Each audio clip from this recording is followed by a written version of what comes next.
পবিত্র ঈদুল আজহা উপলক্ষে তারা যাতে ঈদের আনন্দ আমাদের সাথে ভাগাভাগি করে নিতে পারে সেই জন্য আমরা একটি গরু এবং তাদেরকে সুন্দরভাবে পোলাও মাংস দিয়ে যাতে তারা ঈদটা উদযাপন করতে পারে সে ব্যবস্থা আমরা ইতিমধ্যে নিয়েছি। আমরা এখানে তাদেরকে স্থায়ীভাবে পুনর্বাসন না হওয়া পর্যন্ত তারা এখানেই বসবাস করবে, এটা নিয়ে কোনো বিতর্কর কোনো কিছু নাই। বাউনিয়াবাদ এলাকায় যে অগ্নিকাণ্ড ঘটেছে তাৎক্ষণিকভাবে আমাদের মাননীয় প্রধানমন্ত্রী নির্দেশে আমি উপস্থিত হয়ে এবং আমার নির্বাচনী এলাকার সকল সাধারণ মানুষ যারা ক্ষতিগ্রস্ত হয়েছে তাদের জন্য তাৎক্ষণিকভাবে তাদের খাওয়া এবং তারা যাতে আপাতত কোনোভাবে তারা বসবাস করতে পারে সেই ব্যবস্থা ইতিমধ্যে করে দেওয়া হয়েছে।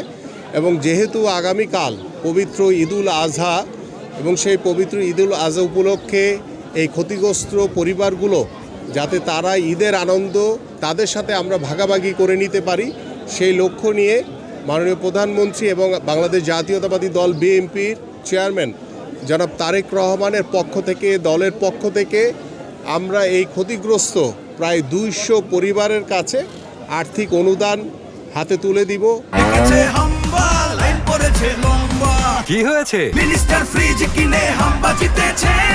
মিনিস্টার ফ্রিজ কিনুন, হাম্বা জিতুন, আরো আছে আকর্ষণীয় উপহার। পাশাপাশি আগামীকালকে যে পবিত্র ঈদুল আজহা সেই ঈদুল আজহার আনন্দ যাতে আমরা ভাগাভাগি করে নিতে পারি এবং তাদের জন্য আমরা সেই 25 তারিখ রাত থেকে প্রতি বেলায় আমাদের পক্ষ থেকে দলের পক্ষ থেকে আমাদের তাদের খাওয়া দাওয়ার জন্য সার্বিকভাবে প্রতি বেলায় আমরা ব্যবস্থা নিয়েছি এবং আগামীকালকে যাতে ইনশাআল্লাহ পবিত্র ঈদুল আজহা উপলক্ষে তারা যাতে ঈদের আনন্দ আমাদের সাথে ভাগাভাগি করে নিতে পারে সেই জন্য আমরা একটি গরু এবং তাদেরকে সুন্দরভাবে পোলাও মাংস দিয়ে যাতে তারা ঈদটা উদযাপন করতে পারে সে ব্যবস্থা আমরা ইতিমধ্যে নিয়েছি।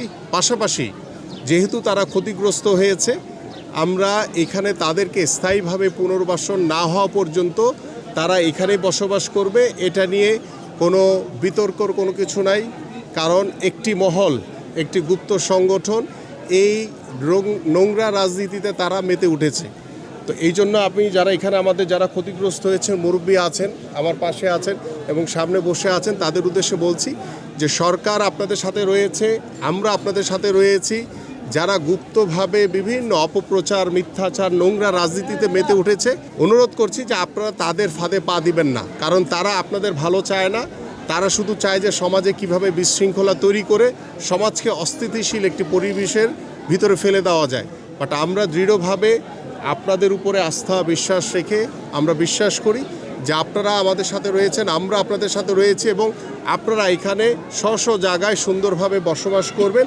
আপনাদের স্থায়ীভাবে পুনর্বাসন না হওয়া পর্যন্ত আপনারা এখানেই থাকবেন এবং এটি নিয়ে যাতে কোনো প্রকার কোনো বিতর্ক তৈরি না হয় সেদিকে আপনাদেরকে সতর্ক থাকার জন্য আহ্বান করছি আমি।